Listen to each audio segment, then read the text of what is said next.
बिस्मिल्लाहिर्रहमानिर्रहीम। अस्सलाम वालेकुम व्यूवर्स, मेरा नाम डॉक्टर साजिद महमूद है और मैं HRM पे एज ए फार्म मैनेजर काम कर रहा हूँ। आज की वीडियो जो है ये काफ़ी इंटरेस्टिंग होने वाली है क्योंकि इसमें हम थोड़ा सा कंपैरिजन करेंगे कि हमारी जो यहाँ की ब्रीड है और जो हम बाहर से जानवर लेकर आते हैं उनमें क्या डिफरेंस है। वैसे तो हमारे कुछ दोस्त जो हैं वो कहते हैं कि यहाँ की जो ब्रीड है ख़ास तौर पे साहिवाल कैटल जो है उसको रखना चाहिए, उसके बहुत ज़्यादा फ़ायदे हैं। तो आज हम बेसिकली यही कंपैरिजन करेंगे कि जो बाहर से एनिमल आते हैं और हमारे पास जो एनिमल आते हैं इनमें क्या डिफरेंस है, इनके क्या फ़ायदे हो सकते हैं, किस एनिमल के कौन से फ़ायदे हैं और किसके कौन से नुकसानात हैं। तो इस वीडियो को हम शुरू करते हैं। तो इसमें हम सबसे पहले तो कंपैरिजन करते हैं कि यहाँ का एनिमल और जो हम बाहर से लेकर आते हैं उनकी प्राइस में क्या डिफरेंस है। तो उसमें आप देखें जो बाहर से एनिमल अब आ रहे हैं तो वो मिनिमम जो है वो 9 लाख के एनिमल आ रहा है, हम फ्रीजन की बात करें तो। और सिमिलरली अगर पेडिग्री रजिस्टर्ड जर्सी की बात करें तो वो भी तकरीबन 11-12 लाख की आती है। तो इसमें आप ये देखें कि हमारे पाकिस्तान की जो ब्रीड है यहाँ पे हम जो एनिमल परचेज करते हैं वो हमें 3 से 4 लाख के इन बिटवीन मिल जाता है हमें यहाँ से एनिमल आसानी से। बट कोई अच्छा एनिमल हो तो डेफिनेटली वो 5 लाख तक भी चला जाता है। तो ये तो था बेसिक डिफरेंस के, लाइक हम साहिवाल के या दूसरी लोकल ब्रीड के 2 एनिमल ले सकते हैं, बट बाहर से जो एनिमल आता है वो हम एक लेते हैं कॉस्ट वाइज में। तो ये बेसिक इन्वेस्टमेंट थी। अब इसमें हम आगे जाते हैं थोड़ा सा कि हमारे दोस्तों का कुछ ये सवाल होता है कि अगर हम अपनी नस्ल को जो है वो बढ़ाएं और इसको आगे लेकर जाएं। बेसिक डिफरेंस जो था वो तो प्राइस का आ गया यहाँ पर। तो दूसरे हमारे दोस्तों का ये क्वेश्चन होता है कि अगर हम इसको सेम कंडीशंस जो हैं जिस तरह हम बाहर वाले एनिमल को प्रोवाइड करते हैं तो ये जो है जानवर अच्छा परफॉर्म करेंगे उनकी निस्बत। तो ये बेसिकली इसी जो मॉडल को हमने ज़हन में रखते हुए मैंने एक एक्सपेरिमेंट किया है कि जो जो हमारे पास क्रॉस है, जो साहिवाल की गाय है, इसको हमने सेम कंडीशन दी है जिस तरह हम इनको एक्जोटिक एनिमल को यानी बाहर से आने वाले जानवरों को देते हैं। तो आप देख रहे हैं कि ये जानवर जो है ये एक ही है हमारे पास, और इसको मैंने जो हाई प्रोड्यूसिंग ग्रुप है अपना उसमें रखा हुआ है जिनकी एवरेज जो है वो 40-45 है। तो इसको सेम जो फीड वो प्रोवाइड की गई है। अब हम इसका कंपैरिजन करते हैं कि सेम फीड पे ये एनिमल कैसे परफॉर्म कर रहा है और वो एनिमल कैसे परफॉर्म कर रहा है। तो इसमें हम 1 बाय 1 चीज़ों को डिस्कस करते जाते हैं। पहले अगर हम ये अब दूसरे सूबे पे जानवर है तो इस एनिमल के अगर हम लैक्टेशन के दूध की बात करें, ये अब दूसरे सूबे में है। तो पिछले सूबे का इसका मैंने जो दूध लिया है वो तकरीबन 2500 लीटर लिया था पर लैक्टेशन। बट इसमें ये था कि इसको मैंने 10 लीटर पे ड्राई कर दिया था कि क्योंकि ये इस हाई पोटेंसी वाली फीड पे खा रही थी तो इसका BCS जो था वो बढ़ रहा था। तो 10 लीटर पे मैंने आके इसको ड्राई कर दिया था। तो इट्स मीन अगर मैं इसको पूरी लैक्टेशन ले जाता, ये 6 महीने पे मैंने इसको ड्राई किया था जब काविंग के बाद, तो ये डेफिनेटली 3000 पे चली जा सकती थी अगर मैं इसको पूरी लैक्टेशन में लेके जाता तो। अच्छा, दूसरे नंबर पे ये है कि अब देखें इसका एक लैक्टेशन का दूध जो है वो 2500 लीटर है। बट इसका अगर मैं कंपैरिजन करूं फ्रीजिंग के साथ तो उसका एक लैक्टेशन का दूध जो है 10 से 12,000 लीटर दूध होता है। तो इसको अगर हम ज़हन में रखें तो लाइक इससे अगर हम 4 लैक्टेशन भी दूध लेंगे तो वो जो उसके एक सुबह के बराबर है वो बराबर आएगा।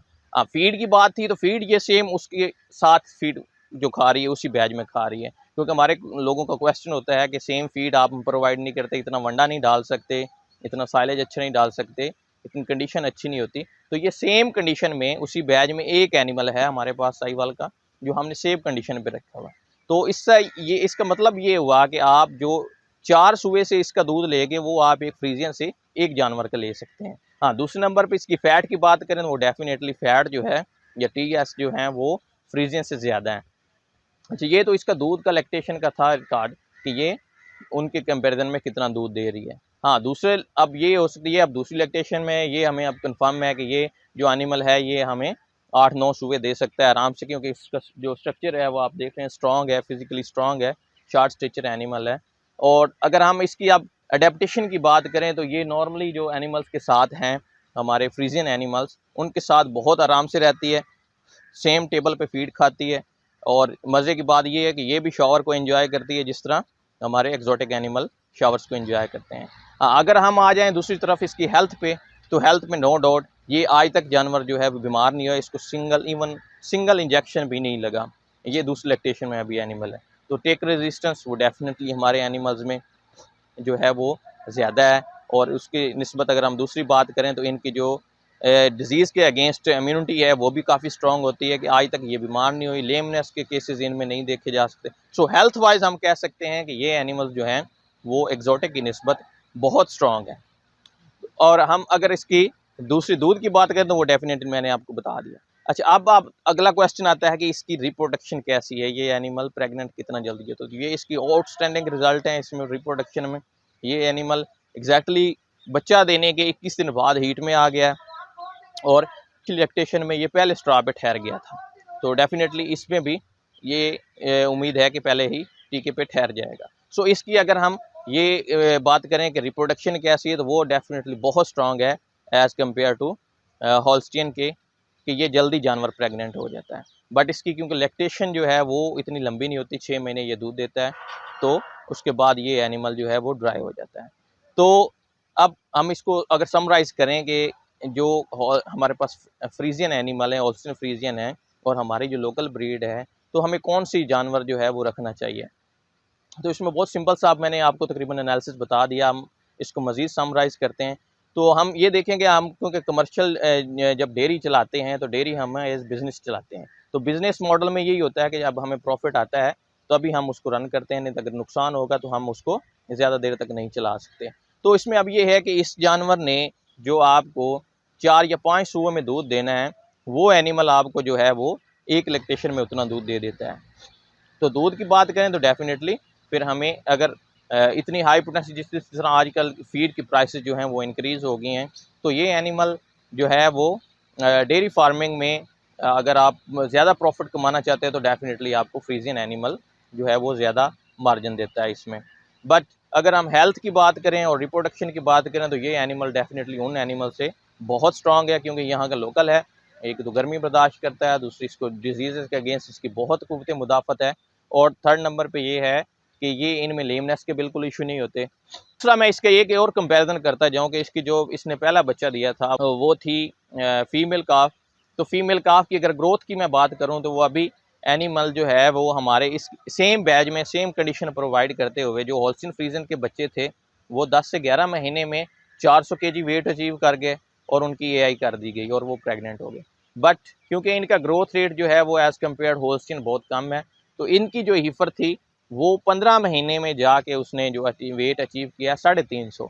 तो 350 15 महीने में हमने इसको जो है वो एआई कर दिया। तो हम अगर ग्रोथ रेट देखें तो वो डेफिनेटली वो भी हॉल्स्टियन का ज़्यादा है, वो जल्दी आपका जानवर जो है वो मैच्योर हो जाता है और आप उसको लैक्टेशन में लेके आ जाते हैं। बस इनकी ग्रोथ रेट उनकी निस्बत कम है, सो वो भी ये 15 महीने पे 16 महीने पे जाके इनकी एआई होती है 350 पे। हाँ, डेफिनेटली हम 300 kg पे इनकी एआई कर सकते हैं और सेम, बट वो भी 14 से 15 महीने में चली जाती है। तो ये कुछ कंपैरिजन था इन दोनों एनिमल्स का कि हॉल्स्टियन फ्रीजियन कैसा परफॉर्म कर रही है और साहिवाल कैटल किस तरह परफॉर्म। ये एक एक्सपेरिमेंट था जो मैंने समझा कि आपके साथ भी शेयर किया जाए। और बाकी नो डाउट हर जानवर के कुछ प्लस पॉइंट्स हैं और कुछ माइनस पॉइंट्स हैं, तो जो भी आपको बेहतर लगता है आप उसको अपने सिस्टम में रन कर सकते हैं। हाँ, लोकल सेटअप में आप साहिवाल जो है वो आराम से इजीली एडजस्ट हो जाती है। सो जहाँ जिन लोगों के पास यहाँ फ्री स्टाल सिस्टम यानी शेड नहीं है, प्रॉपर शावर्स नहीं है, फैंस नहीं है, तो वो डेफिनेटली वो एक्जॉटिक ब्लड की तरफ ना जाएं, जो इम्पोर्टेड एनिमल्स हैं उनकी तरफ ना जाएं, वो अपने लोकल एनिमल्स को जो है वो ग्रो करें, वो इनके लिए आसानी से रह जा सकते हैं। बट इसमें एक चीज़ का ये ख्याल रखना है कि आपने साहिवाल में भी आप कैटेगरीज हैं, उसमें अच्छा जानवर कौन सा होता है और जो कम देने वाला दूध है जानवर वो भी आप उसमें फ़र्क कर सकते हैं। सो अच्छा जानवर बेशक आप लोकल सेटअप में रख रहे हैं तो उसमें भी आप साहिवाल में से अच्छा जानवर चूज़ करके रखें। तो ये आज का बेसिकली कंपैरिजन था कि हमारी लोकल ब्रीड किस तरह परफॉर्म करती है और बाहर वाली एक्जॉटिक किस तरह परफॉर्म करती है। तो आप अपनी मर्ज़ी से इनमें दोनों में से जो मर्ज़ी करे एनिमल रख सकते हैं। ये जस्ट मैंने आपको अपने फार्म का एक एक्सपेरिमेंट था हमारा, उसका मैंने आपको आपके साथ जो वीडियो शेयर की है। अभी हम इसकी मिल्किंग भी करते हैं और साथ आपको दिखाते भी हैं कि ये शावर्स को किस तरह एंजॉय कर रही है और साथ एनिमल की अडेप्टेशन इसकी कैसी है। आपने देखा होगा इसके सींग भी हैं, बट हमारे दूसरे एनिमल्स फ्रीजियन के नहीं हैं, लेकिन ये बहुत उनके साथ फ्रेंडली है, उनको तंग नहीं करती बिल्कुल, और इसलिए ये इस बैच में आराम से अडेप्ट कर रही है। तो इसकी अभी इस लैक्टेशन की दूध की बात करें तो अभी ये जो पीक इसकी है, इसको काविंग किए हुए अभी तकरीबन 40 दिन हुए हैं और इसके अभी दूध ये दे रही है 20 से 25 लीटर के दरमियान में दे रही है। तो इंशाल्लाह इस लैक्टेशन का, सेकंड लैक्टेशन का दूध भी इंशाल्लाह हम शेयर करेंगे जब ये इसकी लैक्टेशन कंप्लीट हो जाएगी। अगर हम दूसरी बात करें कि इसमें हमने जो इंसेमिनेशन की है या आगे नस्ल इसकी वैसे बढ़ाई है, तो पहले इस दफ़ा हमने इसमें जो पहला इसका बच्चा आया है वो इसमें जर्सी का हमने सीमन रखा था, तो वो आप कह सकते हैं जर्सी और साहिवाल का क्रॉस है।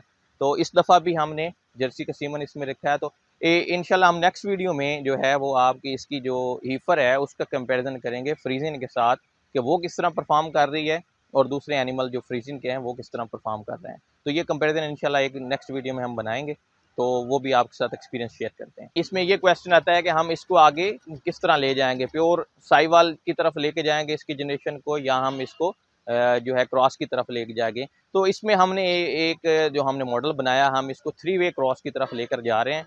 3 वे क्रॉस से मुराद ये है कि हमने इसको, अब ये साहिवाल की गाय थी, इसमें हमने जर्सी का सीमन रखा है और जर्सी का जब वो बच्चा आएगा तो उसमें हम जो है वो फ्रीजियन का रखेंगे और उसके बच्चे में फिर हम जर्सी का सीमन जो रखेंगे। तो ये एक 3 वे क्रॉस हम बनाने की कोशिश कर रहे हैं। तो इंशाल्लाह ये एक अच्छा एक्सपेरिमेंट होगा और इसके इंशाल्लाह आपके साथ भी जो रिजल्ट्स हैं वो साथ साथ शेयर करते जाएंगे। तो इस तरह के मज़ीद वीडियोज़ को देखने के लिए आप मेरे चैनल को सब्सक्राइब कर दें।